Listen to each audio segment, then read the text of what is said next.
এই জিনিসটা খাবো, সেই জিনিসটা আমাকে সবসময় সে এনে দিয়েছে, ঠিক তার মেয়ের মতন। এমন না যে তাদের মেয়ে নেই, মেয়ে আছে, কিন্তু তারপরেও তারা আমাকে তাদের মেয়ের মতো করেই যত্নে আদরে রেখেছে।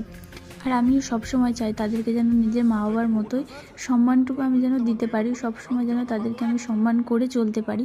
এই জিনিসটা আমি সবসময় করার চেষ্টা করিও, আর মনে মনেও রাখি যে না, তারা আমাকে এতটা ভালোবাসে, এতটা যত্নে রাখে, তাদেরকে আমি ভালো না বেশি কী করে থাকি। আর আমাদের এই ভালোবাসা, আমাদের এই সম্পর্কটা জানো তো, আমাদের পাড়ার কিছু মানুষ একদমই সহ্য করতে পারে না। যে আমার শ্বশুরের সাথে আমার একটা ভালো ফ্রেন্ডলি একটা সম্পর্ক, আমার শাশুড়ির সাথেও তাই। এই জিনিসটা আমাদের পাড়ার কেউ মেনে নিতেই পারে না, যে এত ভালো বন্ধুত্ব কী করে হয় পরিবারের সবার সাথে।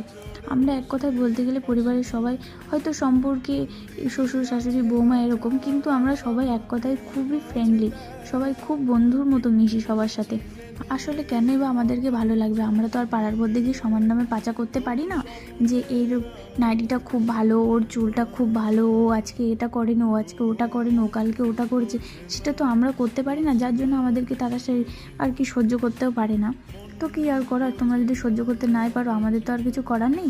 আর তাই বলে তো আমরা নিজেদের সাথে নিজেরা ঝগড়া করতে পারি